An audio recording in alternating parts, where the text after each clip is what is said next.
melampaui dengan jumlah suara dari pasangan calon yang menang. Itu kedua. Banyak di putusan itu Bang Andi. Nah, yang ketiga sebenarnya saya mau menggunakan logikanya Bang Rocky tadi. Saya tertarik dengan logikanya Bang Rocky. Kalau seandainya Hakim MK itu menempatkan dirinya masing-masing sebagai penjaga konstitusi, maka ketika dia mengatakan bahwa telah ditemukan fakta, nah telah ditemukan fakta, itu sebenarnya cukup menjadi guidance dia, itu harusnya dikabulkan.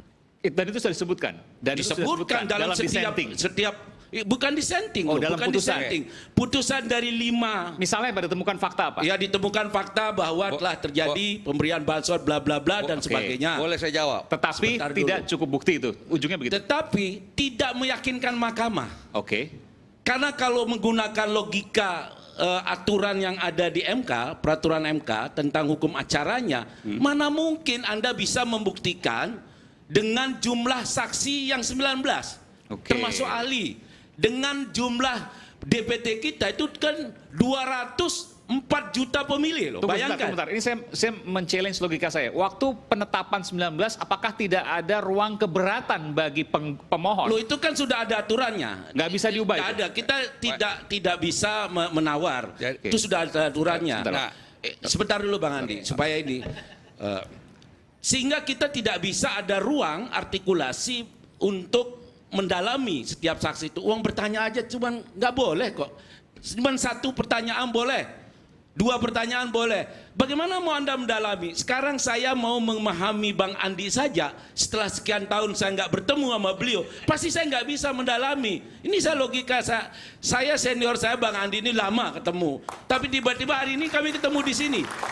Kumisnya apa tetap, terus apa kegiatannya, kan perlu waktu saya ini. Kumis sudah putih. Saya tambah bisnis prosesnya begini ya. Nah, Jadi paling gampang bisnis prosesnya adalah ini ada 8 hakim konstitusi. Dia mengadakan rapat permusyawaratan hakim itu yang menurut putusan dia lakukan itu pada hari Rabu. Yaitu berarti pada tanggal 17 April. Paling gampangnya adalah setelah persidangan akan ditanyakan kepada mereka, Anda mau mengabulkan atau tidak? Pilihannya cuma 3, mengabulkan seluruhnya, mengabulkan sebagian, atau menolak. Maka di situ nanti, kalau yang paling gampang split, misalnya saya mengabulkan, saya menolak. Kalau misalnya yang mayoritas itu menolak, ya kan, maka semua argumentasi yang menolak itu akan put on the table. Semuanya akan dikatakan. Tapi begitu kemudian satu orang berubah mengabulkan, yang tadinya dibuang semua. Oke, jadi akan di-put on the table yang redaksionalnya isinya akan itu berubah bisnis semua. prosesnya begitu. Oke. Makanya kemudian kenapa apa yang dikatakan Saldi yang paling ekstrem itu Arief Hidayat. Arief Hidayat mengatakan semua dalil terbukti. Oke? Ini semua dalil tidak terbukti. Ini sidang apa-apaan? Kok ada ekstrimnya padahal kita mengemukakan ratusan fakta, tiba-tiba 100 fakta tidak terbukti, 100 fakta terbukti. Nah, itulah bisnis prosesnya. Jadi, kalau seandainya hari ini kita ditolak, ya itu karena kita kalah suara. Nanti besok, misalnya presidensial threshold dikabulkan, dia bikin semua argumentasi yang mendukung penghapusan presidensial threshold akan ditaruh di situ. Padahal 31 kali dia nolak. Jadi, Nah gitu, baik, itu baik, bisnis baik. prosesnya. Sebentar, saya dalam sebentar sedikit. Artinya begini, kalau ini kita berandai, kalau seandainya Pak Suhartoyo kemarin ikut dalam dissenting opinion atau mengabulkan, berarti putusan yang dibacakan selama berjam-jam itu Hilang, jadi dissenting. berubah semua. Jadi dissenting. Ya. Jadi Ya berubah. ini Pasti Jadi yang dissenting. tidak cukup bukti, tidak Iya, meyakinkan iya. itu akan berubah kata-katanya. Berubah kata-katanya. Tapi akan sebagian diambil menjadi dissenting hakim masing-masing. Hanya karena satu hakim konstitusi. Iya. justru inilah Itu. saya katakan bahwa dissenting itu biasa. Ini kan mengikuti model Supreme Court di Amerika Serikat, di mana ada namanya majority opinion, ada dissenting opinion.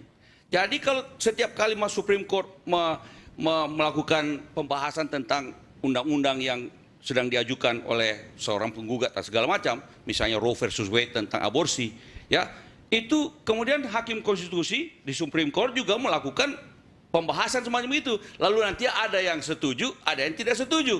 Kemarin Roe versus Wade kemudian di overturn di Supreme Court setelah sekian puluh tahun tentang aborsi. Nah, Di situ yang kemudian majority diminta menulis apa argumentasinya mengubah Roe versus Wade sehingga kemudian aborsi sekarang ini di Amerika yang tadinya dilarang, dibolehkan, sekarang dikembalikan kepada negara bagian. Nah, mereka ini yang menang karena Republikan menang Hakim Konstitusi, maka mereka menulislah majority opinion. Nah, dalam hal ini kasus ini 5 orang itu majority opinion.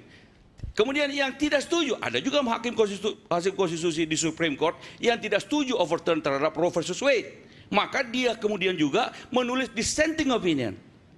Dulu majority opinionnya adalah Roe versus Wade itu aborsi boleh. Sekarang di overturn dikembalikan kepada negara bagian. Nah, biasa sekali dalam Supreme Court ada majority opinion, ada minority opinion.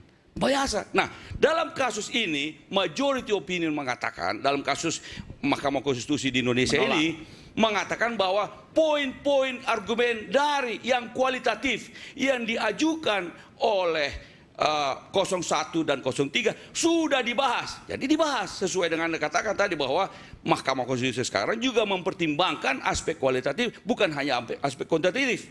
Dan 5 orang ini mengatakan telah membahasnya. Aspek kuantitatif. Tidak ada kuantitatifnya. Tidak ada kuantitatif. Loh, boleh dia mengatakan bahwa boleh ada kualitatif dan sudah dibahas oleh 8 hakim. 5 mengatakan bahwa tidak ada bukti-bukti secara kualitatif yang menyebabkan terjadinya kecurangan yang terstruktur, masif dan sistematis. Jadi gini, tidak ada. Nah, mari kita lihat masuk ke dalam yang namanya bukti-bukti persidangan.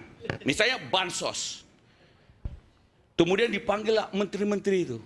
Kita dengar kesaksian menteri-menteri itu. Itu bansos semua, anggarannya sudah dibikin jauh sebelum terjadinya bahwa diputuskannya siapa yang menjadi calon presiden atau calon wakil presiden.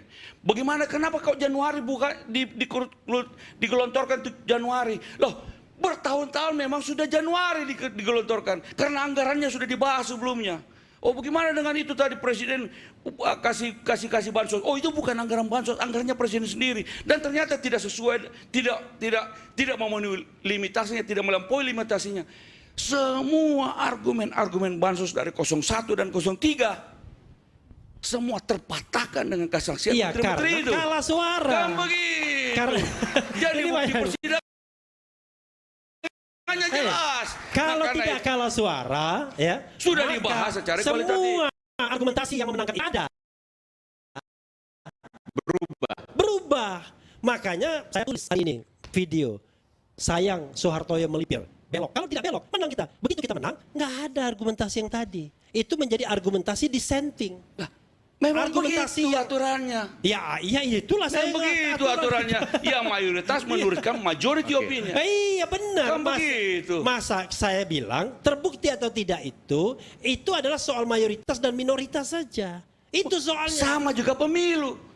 Pemilu itu siapa yang jadi presiden tergantung dari siapa mayoritas dan minoritas. Yang mayoritas adalah pendukung Prabowo. Makanya jadi presiden. Makanya begitu saya bilang, di Mahkamah Konstitusi 5 hakim mengatakan Prabowo presiden. Makanya saya bilang tidak ada kecurangan. Jadi ketika kita bicara bansos itu kebenarannya jadi relatif.